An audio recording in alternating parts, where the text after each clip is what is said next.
शांति। आज 20 नवंबर 2025 भारत में सद्गुरुवार है। Today is 20th November 2025 and it's Thursday in Bharat. आज की मुरली का जादुई रहस्य स्वयं को प्रेरणा देने के लिए magical secrets of today's murli for motivating the self. आज की साकार मुरली हम 3 शब्दों के संदर्भ में देखने वाले हैं। वैसे आज बाबा बच्चों की महिमा कर रहा है। विशेष शब्द आया है। आज का सामान का पॉइंट भी ये हो सकता है कि हम लकी सितारे हैं। लकी सितारे। तो लकी सितारे के साथ 2 शब्द और बाबा ने इस्तेमाल किए अव्यक्त मुरलियों में। वो है ज्ञान सूर्य, ज्ञान चंद्रमा और लकी सितारे। आकाश में यही चीजें जो हमको दिखाई देते हैं, सूर्य, चंद्र और तारे। बाबा के ज्ञान के साथ ये बातें परफेक्ट बैठती है। तो सूर्य कौन है, चंद्र कौन है और तारे कौन है, ये बहुत बड़ा सब्जेक्ट है। पूरी ज्योतिष विद्या, योग शास्त्र इसके ऊपर ही है। समय कम पड़ सकता है अगर इसके गहराई में हम जाने जाए, लेकिन इम्पोर्टेंट बातें हम इससे सीखेंगे। जो लौकिक इस समय का साइंस है वो क्या कहता है, ज्योतिष शास्त्र क्या कहता है और ज्ञान का सागर क्या कह रहा है, ये तीनों बातों को हम देखेंगे। तो आज का मुख्य शब्द है लकी सितारे। और ऐसे लकी सितारों का बाबा 21 जन्मों के लिए अखुट खजानों में वजन करते हैं, जो कभी धन नहीं खुटता है। कुछ दिन पहले कहावत आई थी, धन दिए धन ना खूटे। 2 दिन पहले जादूगर का सामान आया था। आज बाबा लकी सितारे कह रहा है। दूसरी जो इम्पोर्टेंट पॉइंट है वो है वाह ड्रामा वाह के। ये पॉइंट भी बहुत शक्तिशाली है। वाह वाह। देखो सिख धर्म, उनकी मुख्य पॉइंट है वाहे गुरु। वाहे गुरु जी दा खालसा, वाहे गुरु जी दी फतेह, ऐसे कहते हैं। तो वाह वाह वाह, ये बहुत इम्पोर्टेंट पॉइंट है कि हर वक्त हमारे मुख से वाह वाह निकलते रहे। हम इसके गहराई में जाएंगे। और तीसरी जो मुख्य पॉइंट है वो भी रिसर्च की पॉइंट है। और वो पॉइंट है, बाबा ने अव्यक्त मुरली में कहा था अशरीरी अवस्था का महत्व। हम भी इसको देखने वाले। बाबा ने कहा 2-4 मिनट भी अशरीरी बन जाएंगे तो मानो जैसे कि 4 घंटे का आराम कर लिया। ये बहुत गहरी पॉइंट है। तो इन तीनों पॉइंट की गहराई में आज हम जाने वाले हैं। शुरुआत करेंगे ज्ञान सूर्य, ज्ञान चंद्रमा और सितारे। देखो, चंद्रमा को प्रकाश सूर्य से मिलता है। ये आज का लौकिक साइंस हमको कहता है। और ये बात बाबा के ज्ञान के साथ बैठती है परफेक्ट, कि ज्ञान चंद्रमा है ब्रह्मा बाबा और ज्ञान सूर्य है शिव बाबा। तो चंद्रमा को जो भी प्रकाश है वो शिव बाबा से मिलता है। अभी और एक गहरी बात है कि चंद्रमा का प्रकाश शीतल होता है और सूर्य का प्रकाश दाहक होता है, माना बहुत गर्मी होती है। जब बाबा ने कहा मात पिता, तो मात पिता माना ब्रह्मा माता हो गई, बाबा ने कहा, और शिव बाबा पिता हो गए। तो भगवान मात पिता कैसे है ये दुनिया वाले नहीं जानते हैं, लेकिन बाबा ने उसका अर्थ हमको बताया। तो माता हमेशा प्यार करती है और पिताजी लौकिक में डांटते हैं। तो कुछ ऐसा ही है, इसलिए प्यार करने वाले की बहुत महिमा होती है। तो ब्रह्मा माँ की ये शीतलता है। ब्रह्मा बाप का बच्चों से बहुत प्यार था। देखो विदेश के भाई बहने आए भी नहीं थे, लेकिन बाबा उनको इमर्ज कर उनके लिए सकाश देता था। माना बाबा का विजन कितना पहले से ही क्लियर होगा, जबकि भारत में ही सेंटर नहीं है, लेकिन बाबा जाग कर रात रात भर कहता था कि मेरे देश विदेश के बच्चे आने वाले हैं। अभी ये कैसे बाबा को था? तो बाबा को विजन क्लियर था कि आगे चलकर बाबा के जो बच्चे पूरे विश्व के हैं वो आने वाले हैं। तो बाबा उनको योग में इमर्ज करता था। ये सेवा इस समय भी कई सारे बाबा के बच्चे कर रहे हैं, कि देश विदेश में जो बाबा के छिपे रतन हैं उनको बाबा के सामने इमर्ज करते हैं। कई सारे बाबा के बच्चे अलग अलग प्रकार का योग करते हैं। इसमें एक है जो बाबा ने 3 खाते बताए, पुरुषार्थ से प्रारब्ध, तो अपने पाप कर्म भस्म करने के लिए या संपूर्ण पवित्रता को प्राप्त करने के लिए। दूसरा, जो बाबा के बच्चे अभी भी छिपे हुए हैं उनको लाने के लिए योग करते हैं, उनका आह्वान करते हैं अमृत वेले के बाद। और तीसरा, जो एडवांस पार्टी की आत्माएं हैं, जो देवताओं को जन्म देने वाले, उनके लिए भी विशेष योग करते हैं। तो ये सब कर्म बाबा के बच्चे कर रहे हैं योग में। हम आते हैं लकी सितारे। वैसे देखा जाए तो ज्ञान सूर्य, ज्ञान चंद्रमा और लकी सितारा मम्मा को कह सकते हैं, क्योंकि मम्मा भी ब्रह्मा के साथ है। और अगर गहराई में देखो तो आज का जो खगोल विज्ञान है, एस्ट्रोफिजिक्स कहते हैं, उनके अनुसार हर ग्रह के बहुत सारे चंद्रमा होते हैं। तो ये भी एक अलग सब्जेक्ट है। हर ग्रह के अलग अलग चंद्रमा होते हैं, माना चंद्र होते हैं। अभी इसका विस्तार हम करने जाएंगे तो बहुत सारी नई बातें आ सकती है। मैं केवल इतना ही कहूंगा कि चंद्रमा अनेक है, सूर्य एक है हमारे सौर माला का। तो अनेक चंद्रमा कौन कौन हो सकते हैं, इसके ऊपर आप चिंतन करेंगे। फिर जैसे आज की मुरली में आया हुआ है, बाबा ने कैटेगोरिकली कहा है कि विश्व अलग है और ब्रह्मांड अलग है। ये बाबा को क्यों कहना पड़ रहा है? क्योंकि कई लोग इसमें कंफ्यूज हो जाते हैं। वो जब विश्व कहते या ब्रह्मांड कहते, ये दोनों शब्द सिनोनिमसली यूज करते, माना एक समान यूज करते हैं। और बाबा कह रहा है विश्व अलग है और ब्रह्मांड अलग है, दोनों को मिलाना नहीं चाहिए। जब हम कहते हैं विश्व के मालिक, तो उस समय ये पृथ्वी के मालिक ले लेना चाहिए। और आज की मुरली में बहुत गुह्य बातें कई बार आ जाती है, तो इसको पक्का करना चाहिए क्योंकि ये बात दिमाग से निकल सकती है।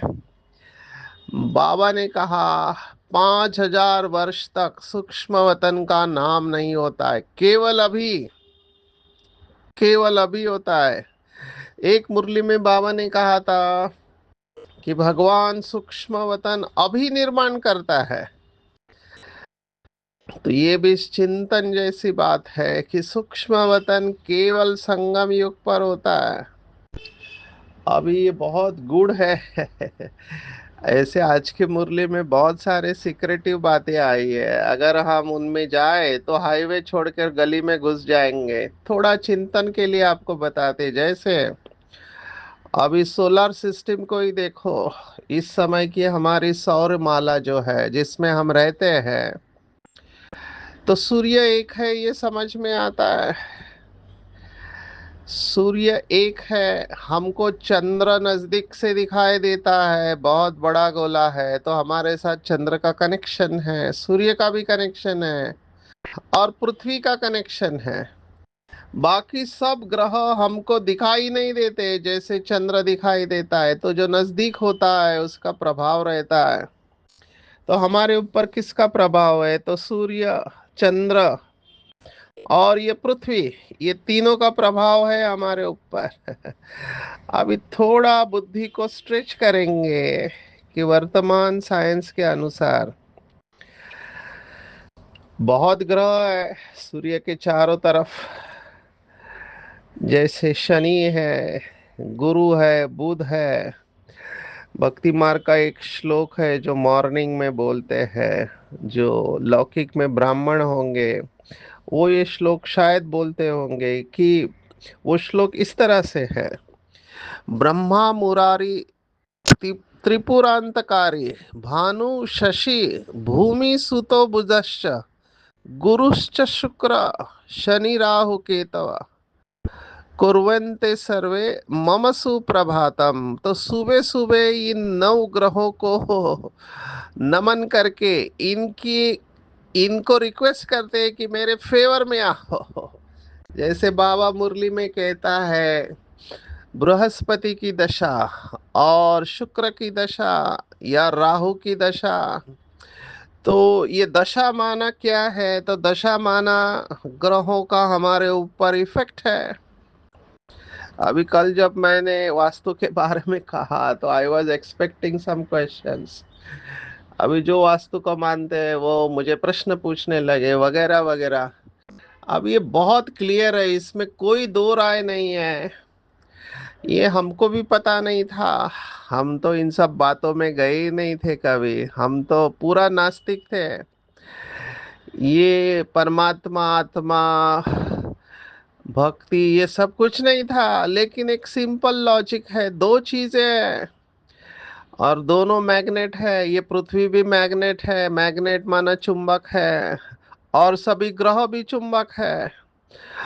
और हमको पता है शरीर और आत्मा दो चीजें हैं।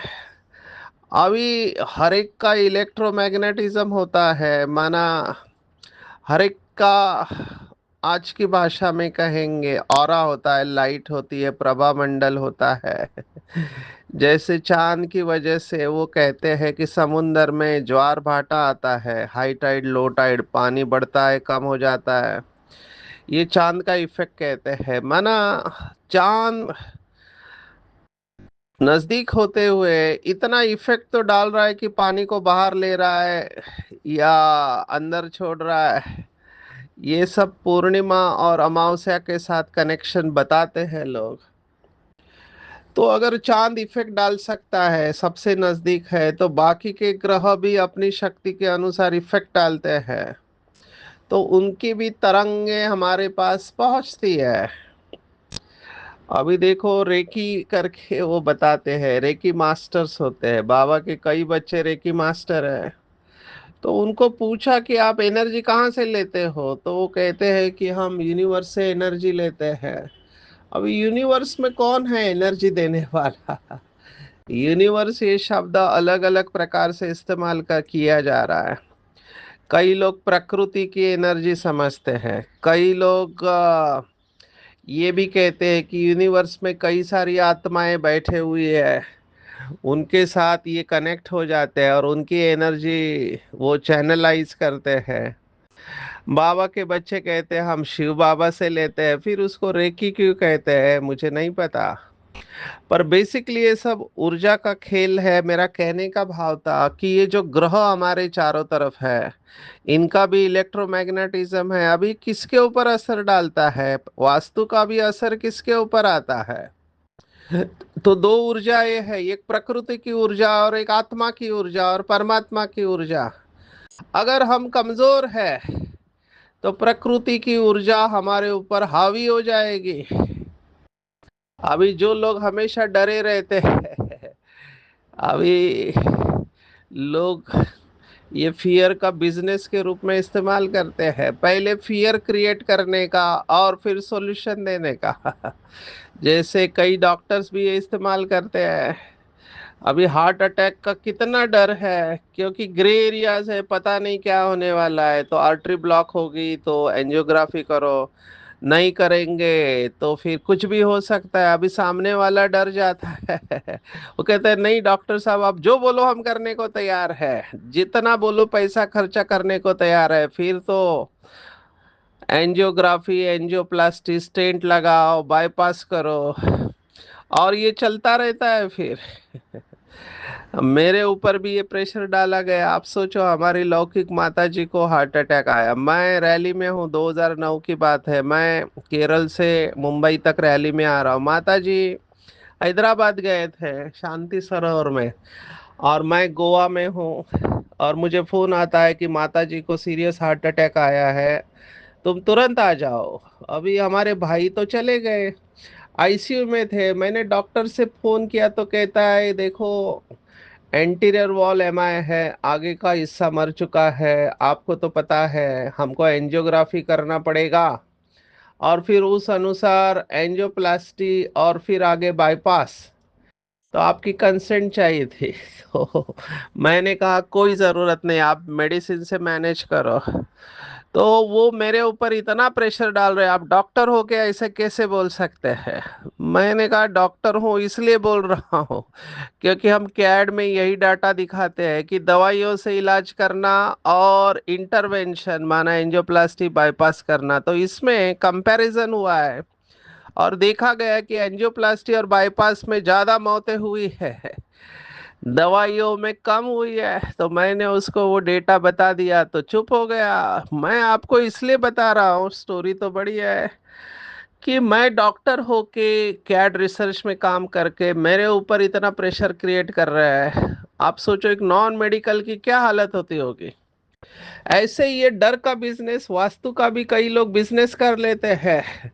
अभी आज ऐसा कोई व्यक्ति नहीं होगा जिसके जीवन में कोई प्रॉब्लम नहीं है, कोई ना कोई प्रॉब्लम होता ही है। फिर ये लोग आते हुए कहते हैं तुम्हारी वास्तु खराब है इसलिए ऐसा है, तुम्हारे ऊपर ये ग्रह की दशा है इसलिए ऐसा है, तो इसकी शांति उसकी शांति, ये दरवाजा तोड़ो वो खिड़की तोड़ो। ये सब चलता रहता है। मैं इनको एक ही प्रश्न पूछता हूँ, क्या आपके जीवन से प्रॉब्लम दूर हो गए हैं जो दूसरों की शांति करते हैं या दूसरों को वास्तु बताते हैं उनके जीवन में भी प्रॉब्लम है? हमारे इधर तो जिस आत्मा ने वास्तु का बताया था, हमने मना किया था कि मत करो, इधर हमको तकलीफ होगी, लेकिन फिर भी आगे गए, आज वो डिप्रेशन में है। तो दूसरों को वास्तु का ज्ञान देने वाले भी डिप्रेशन में जाते हैं। अभी मैं इसके विरोध में नहीं हूँ, मैं फिर से कह रहा हूँ, मैं ये सिंपल प्रिंसिपल बता रहा हूँ। वास्तु की अपनी एनर्जी होती है, आत्मा की अपनी एनर्जी होती है। जब हम कमजोर होते हैं तो प्रकृति के तत्व की एनर्जी हमारे ऊपर हावी हो जाते हैं, और जब हम शक्तिशाली होते हैं तो हमारी एनर्जी से प्रकृति की एनर्जी बदलती है। मुझे जो दिखाई दे रहा है कि बाबा ने हमें मास्टर रचयिता बनाया हुआ है।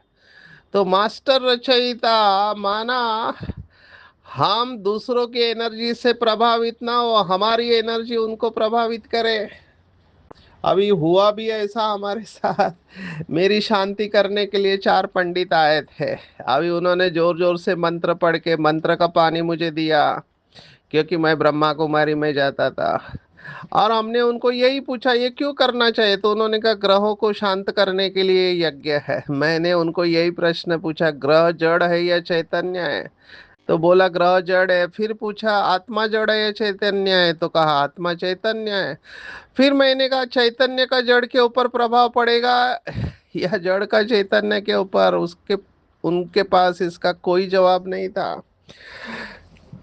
चुप हो गए। और वो आत्मा जो मेरी शांति करने आई थी, बाबा ने उसको शांत कर दिया बाबा के कमरे में। तो कहने का मेरा भाव है कि आप इसके ऊपर चिंतन करें।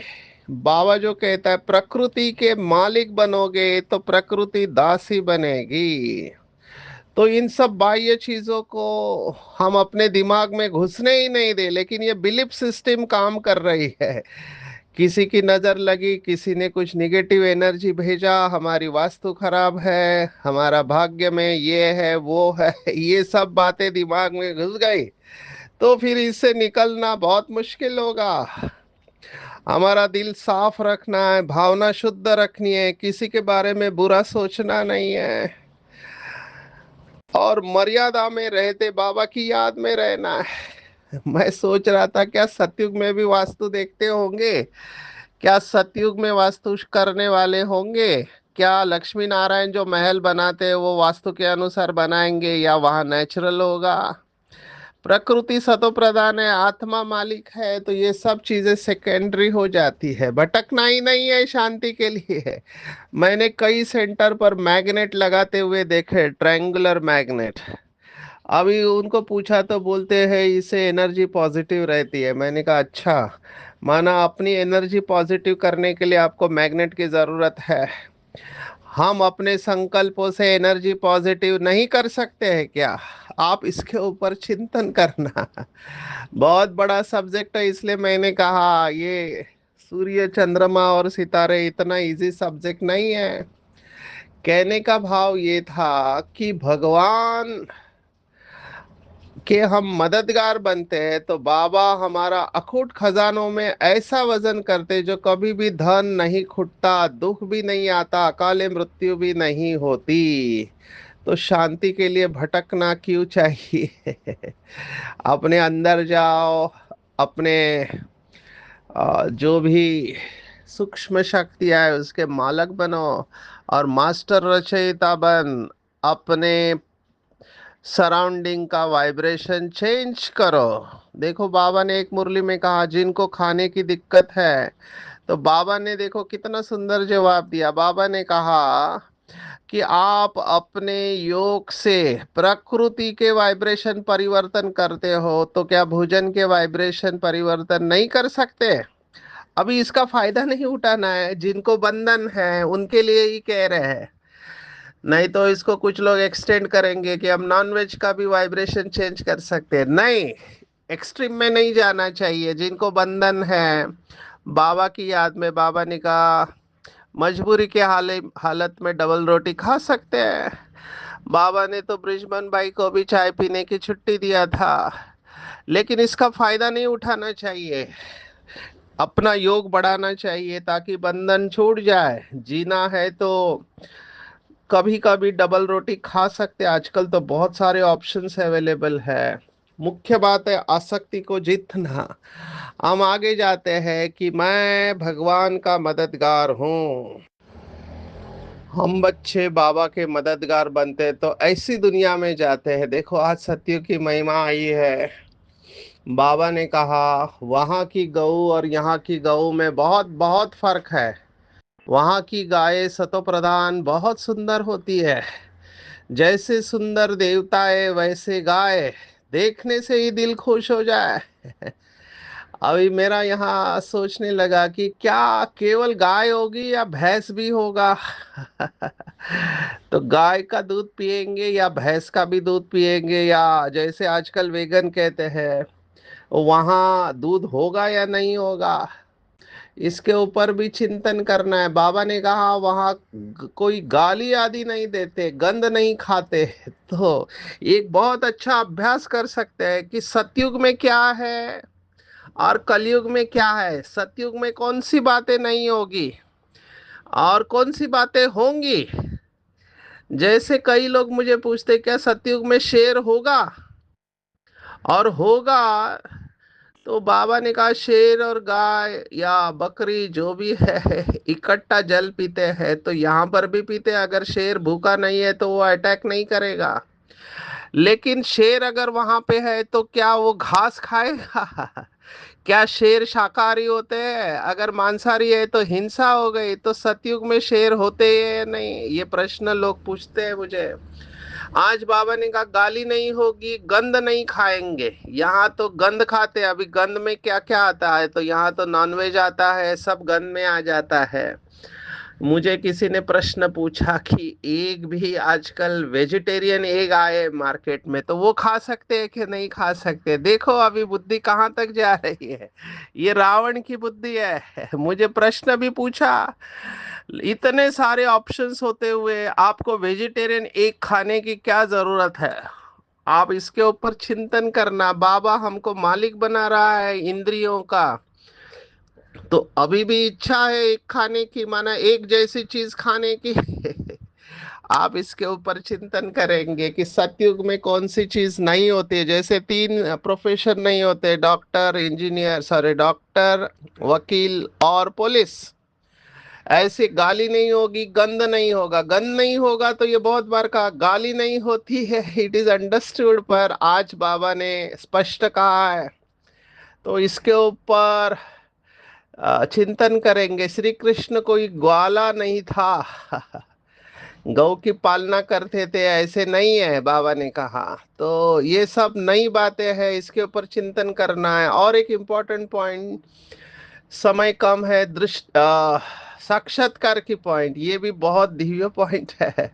बाबा ने कहा ऐसे भी साक्षात्कार रिद्धि सिद्धि द्वारा होते, जो यहाँ बैठे विलायत की पार्लियामेंट आदि देख सकते हैं।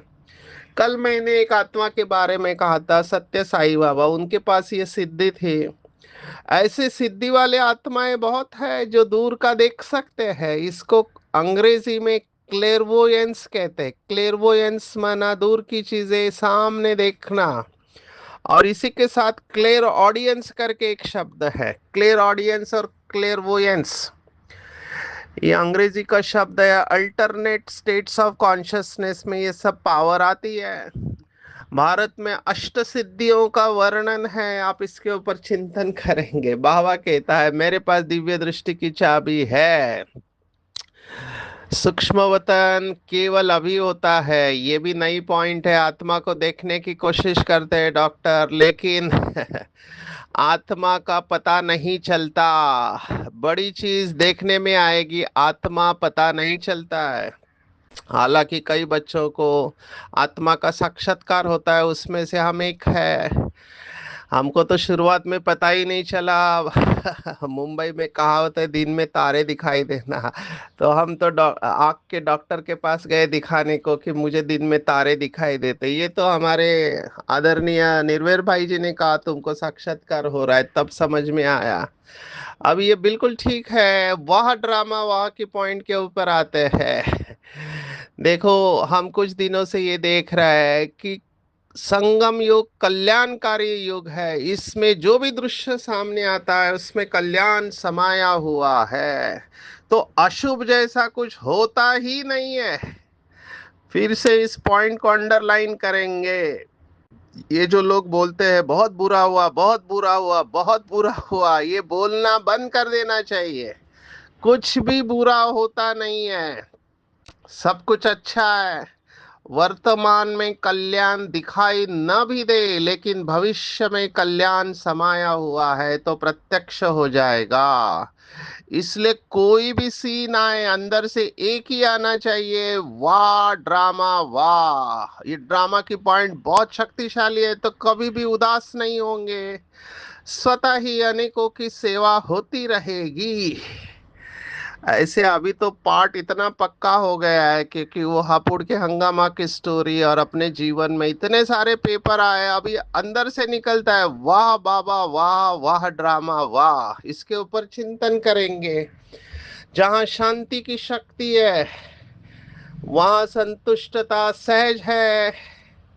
और अशरीर बनने का इतना अभ्यास करना है, पूरा भूल जाना है शरीर को। तो 4 मिनट अशरीरी अवस्था 4 घंटे का आराम देंगे। बाबा ने कहा था आगे चलकर आप रात में जागेंगे, दिन में सोने वाले हैं। तो लाइट स्वरूप के स्मृति को मजबूत करेंगे तो हिसाब किताब चुकत करने में भी लाइट रूप हो जाएंगे।